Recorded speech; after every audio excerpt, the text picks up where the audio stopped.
Hello, my dear students. Welcome you all. Today we are going to learn 4.4 a parody English workshop.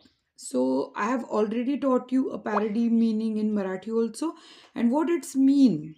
नमस्कार विद्यार्थी मित्रमैत्रिणींनो, स्वागत आहे तुमचं सपनाचं होमस्कूलिंगमध्ये.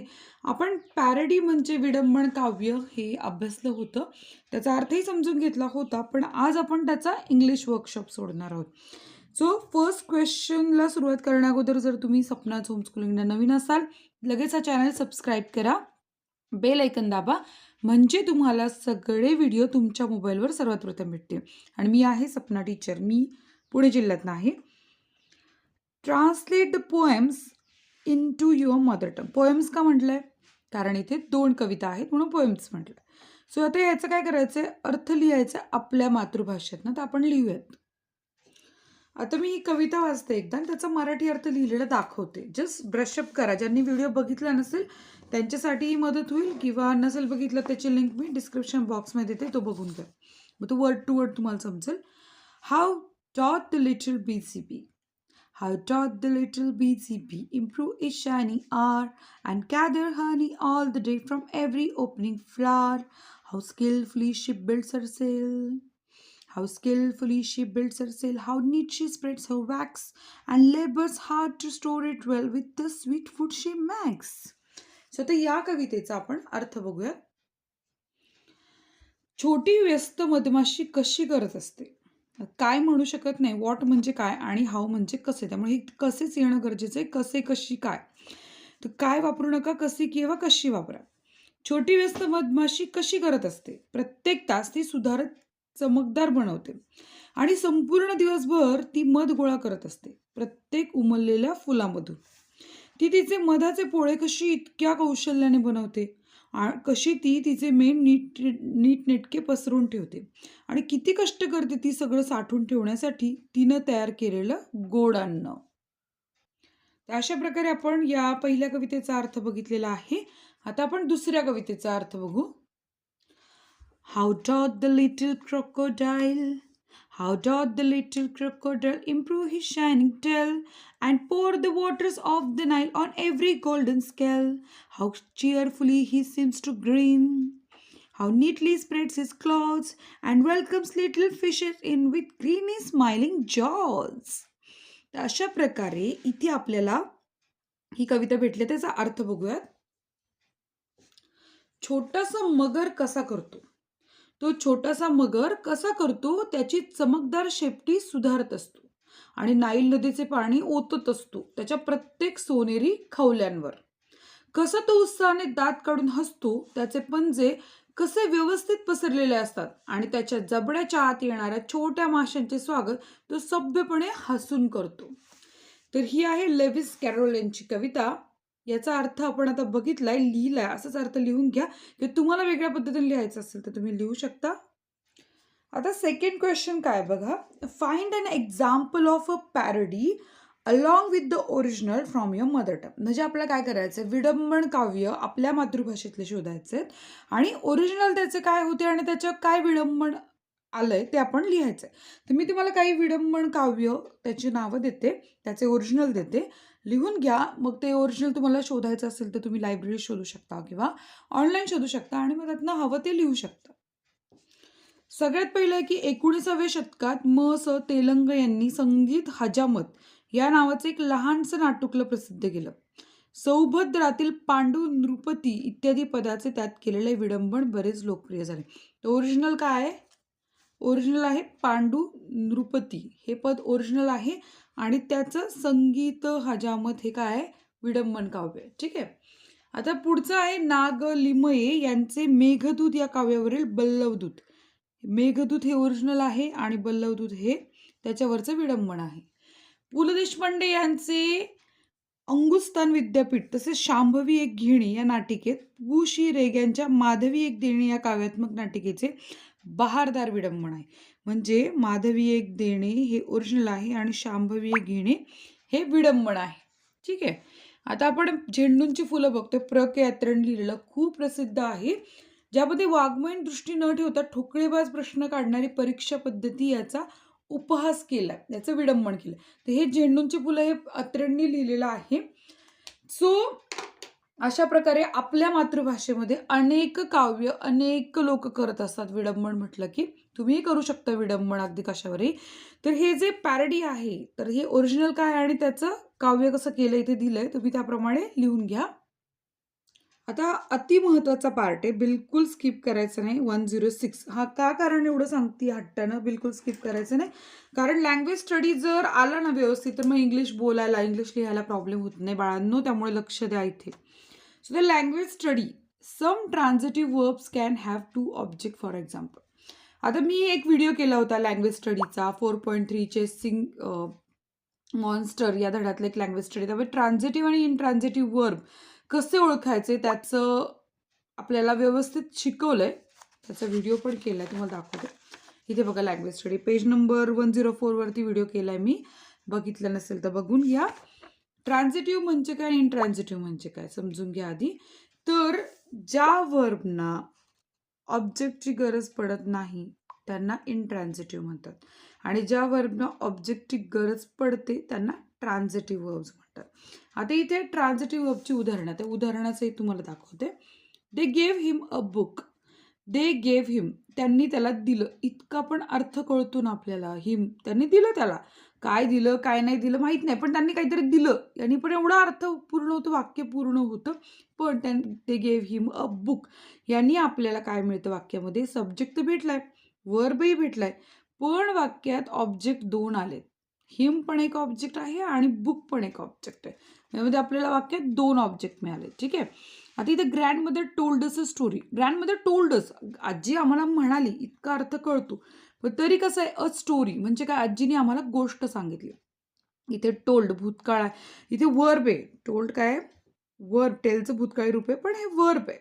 Subject verb नंतर काय येतो, ऑब्जेक्ट येतो. तर अस पण ऑब्जेक्ट आहे आणि स्टोरी पण ऑब्जेक्ट आहे. Asmita wrote a letter to her aunt. Asmita subject, wrote verb आणि a letter object, to her aunt object. अशा प्रकारे आपल्याला दोन दोन ऑब्जेक्ट इथे भेटले. त्यांनी काय सांगितलं, object number 1 is the direct object. हे जे एक नंबरचं ऑब्जेक्ट आहे ना, म्हणजे दे गेव अ बुक, अगदी आपला कुठलाच गोंधळ नाहीये. दे गेव अ बुक म्हटलं प्रश्नच निर्माण होते, त्यांनी पुस्तक दिलं, संपला विषय. पण दे गेव हिम, त्यांनी त्याला दिलं. काय दिलं, काय दिलं, काय असा प्रश्न जो निर्माण होत राहतो ना, तो कसा आहे, तो डायरेक्ट ऑब्जेक्टमध्ये येत नाही, तो इनडायरेक्ट ऑब्जेक्टमध्ये येतो. आले का लक्षात. म्हणजे आपण असं म्हणतो, अरे जेवण कर, जेवण कर. आपण जर म्हटलं भाजीपोळीचं जेवण कर, अर्थपूर्ण वाक्य जेव्हा असतो ना, ज्या ऑब्जेक्टमुळे वाक्याला पूर्ण अर्थ येतो तो डायरेक्ट ऑब्जेक्ट. आणि जे फक्त वाक्य रचना झाली पण अर्थ पूर्ण नाही झालेला तर तो इनडायरेक्ट ऑब्जेक्ट. आता इथे बघा, Mrs Desai teaches us English. तर याच्यामध्ये आपल्याला आता शोधायचं डायरेक्ट ऑब्जेक्ट आणि इनडायरेक्ट ऑब्जेक्ट. आता या पुस्तकात आपण मिसेस देसाई, मिसेस देसाई काय, सब्जेक्ट. टीचेस हा काय, वर्ब. आता इथे अस काय, हा आपला काय येणार आहे, हा आपला O2 आणि हा इंग्लिश हा O1. कारण इथे आपल्याला मिसेस देसाई टीचेस इंग्लिश एवढं पुरेसं आहे आपल्याला, पण अस म्हटलं की हे दोन ऑब्जेक्ट भेटतात. हा O1 आहे आणि हा O2 आहे. आता he brought some water for the old man. इथे he subject, brought verb, some water आणि फॉर द ओल्ड मॅन. आता he brought for the old man, he brought some water for the old man. तर इथे कसं होणार, he brought some water for the old man. तर इथे आपल्याला अर्थ कळतो, पण आपण काय आता इथे करणार आहे बघा, हा जो सम वॉटर आहे तो काय असणार आहे, आपला डायरेक्ट ऑब्जेक्ट असणार आहे आणि ओल्ड मॅन हा O2 असणार आहे, म्हणजे indirect object. She paid 50 rupees to the shopkeeper. She paid 50 rupees to the shopkeeper. आता इथे पण she subject, paid verb. She paid 50 rupees, तिने 50 रुपये दिले टू द शॉपकीपर. आता आपण अर्थ कसं समजायचं, डायरेक्ट ऑब्जेक्ट इनडायरेक्ट ऑब्जेक्टसाठी काय करायचं, she paid to the shopkeeper, she paid 50 rupees to the shopkeeper. आता शी पेड 50 रुपीज म्हटलं की आपल्याला कोणाला हा प्रश्न येतो ना, पण शी पेड टू द शॉपकीपर म्हटलं येत नाही, म्हणून हा डायरेक्ट ऑब्जेक्ट येणार आणि हा इनडायरेक्ट ऑब्जेक्ट येणार. अर्पिता मेल्ड. आता Arpita subject, mailed verb, her. Arpita mailed her, okay. पण Arpita mailed photographs to her sister. मग आता कसं येईल? हर हा काय येईल? तुम्ही हुशार आहात. तुम्ही लगेच सांगाल की हा O1 येईल आणि हा O2 म्हणजे हा O हा डायरेक्ट ऑब्जेक्ट. कारण बघा ना, Arpita mailed photographs to her sister. गरज नाहीये ना, समजतोय अर्थ. पण अर्पिता मेल्ड हर काय? काय हा प्रश्न आला की तो O2 आहे म्हणजे इनडायरेक्ट ऑब्जेक्ट आहे आणि हा डायरेक्ट. एवढं समजून घ्यायचं. अभय सब्जेक्ट, सोल्ड सेलचा भूतकाळ sold, verb his car. Abhay sold his car. Okay, पण टू द हिज नेबर म्हणजे Abhay sold his car to his neighbour. Abhay sold to his neighbour काय अर्थ कळत नाही, पण हीच कार महत्वाचं आहे. So Abhay sold his car हा O1 येणार आहे आणि टू हिज नेबर हा O2 येणार आहे. अशा प्रकारे इथे O1 आणि O2 आपल्याला शोध म्हणजे डायरेक्ट ऑब्जेक्ट आणि इनडायरेक्ट ऑब्जेक्ट आपण शोधून काढलाय. Read the following sentence. आपण आता वाचायची तर बाकीची वाक्य. ठीक आहे. Birds fly. इथे ऑब्जेक्ट आहे का? बर्ड सब्जेक्ट आहे आणि वर्ब. ऑब्जेक्टच मिसिंग आहे. The saucer broke. इथे पण सब्जेक्ट आणि वर्ब आहे. The water boiled subject verb. We fly kites. आता वी फ्लाय काइट्स इथे आहे आपल्याला. नेहा ब्रोक द सॉसर इथे पण आहे ऑब्जेक्ट. हा ऑब्जेक्ट आहे, हा ऑब्जेक्ट आहे आणि हा शी बॉइल्ड द वॉटर आहे. From these sentences we learn that some verbs can be intransitive in some sentences but transitive in some other sentences. Intransitive and transitive चा अर्थ काय बघा, की ज्या क्रियापदांना वाक्य पूर्ण करण्यासाठी ऑब्जेक्टची गरज लागत नाही त्यांना इंट्रान्झिटिव्ह म्हणतात आणि ज्या क्रियापदांना वाक्य पूर्ण करण्यासाठी ऑब्जेक्टची गरज लागते त्यांना ट्रान्झिटिव्ह वर्ब्स म्हणतात. जसे आपण आता इथे ट्रान्झिटिव्ह वर्ब्स पाहिले ना तसे. आणि हे बर्ड्स फ्लाय इंट्रान्झिटिव्ह वर्ब आहे, हे ब्रोक इंट्रान्झिटिव्ह आहे. पण इथे मात्र नेहा ब्रोक द सॉसर इथे मात्र हे ट्रान्झिटिव्ह वर्ब झाले कारण इथे ऑब्जेक्ट वापरलाय. इथे ऑब्जेक्ट नाही म्हणून इंट्रान्झिटिव्ह वर्ब झालाय. समजून घ्या, परत परत ऐका म्हणजे जास्त लक्षात येईल. From these sentences we learn that the same verb can be intransitive in some sentence but the transitive in some other sentence. या वाक्यांवरून आपल्या लक्षात आलं की काही वर्ब क्रियापद हे काही वाक्यांमध्ये ट्रान्झिटिव्ह असतात तर काही वाक्यांमध्ये इंट्रान्झिटिव्ह असतात. Find the transitive and intransitive verb in the following sentence. आता ह्यातले इनट्रान्झिटिव्ह ट्रान्झिटिव्ह वर्ब कोणते ते मी सांगणार आहे, पण त्याच्या आधी मला एक आवर्जून सांगायचं की आपण इथे लाईन सेंटेन्सेस पाहिलेत किंवा वर्ब पाहिलेत की काही वर्ब्स हे ट्रान्झिटिव्ह आहेत तर काही ते सेम वर्ब इंट्रान्झिटिव्ह म्हणून पण काम करतात. त्यामुळे इथे पण उत्तरं कदाचित बदलू शकतात. फक्त जर तुम्हाला वाटलं वेगळं उत्तर इथे येऊ शकतं तर माझ्यासोबत तुम्ही डिस्कशन करायला फ्री आहात, कमेंट करू शकता. पण एकच लक्षात ठेवा की जेव्हा सेंटेन्स पूर्ण होतं आणि त्याला कुठलाही प्रश्न निर्माण होत नाही तेव्हाच ट्रान्झिटिव्ह वर्ब असतो. आय वोक अप लेट, तर हा ट्रान्झिटिव्ह वर्ब आहे कारण I woke up let me उशिरा उठलो. द कॅट स्मेल्ड रॅट हे पण ट्रान्झिटिव्ह वर्ब आहे. The loud noise woke up हे पण ट्रान्झिटिव्ह वर्ब आहे. आपला अर्थ पूर्ण लागतोय. रोज स्मेल्स स्वीट, गुलाबाचा सुगंध गोडसर आहे, तर हे इनट्रान्झिटिव्ह वर्ब आहे कारण इथे आपल्याला पूर्ण अर्थ नाही मिळत आहे. सो कुठला गुलाब कसला स्वीट, नेमका स्वीट कशाचा आहे, कोणत्या गोडाचा स्वीट स्मेल आहे. तर जेव्हा प्रेपोजिशन फ्रेज असते किंवा ॲडवर्ब असतं वर्बच्या मागे तेव्हा इंट्रान्झिटिव्ह बऱ्याचदा असतं. द मिस्ट रोल्ड अवे हे पण इंट्रान्झिटिव्ह आहे. The rolled up the carpet इथे कुठलाही प्रश्न नाही म्हणून ट्रान्झिटिव्ह वर्ब आहे.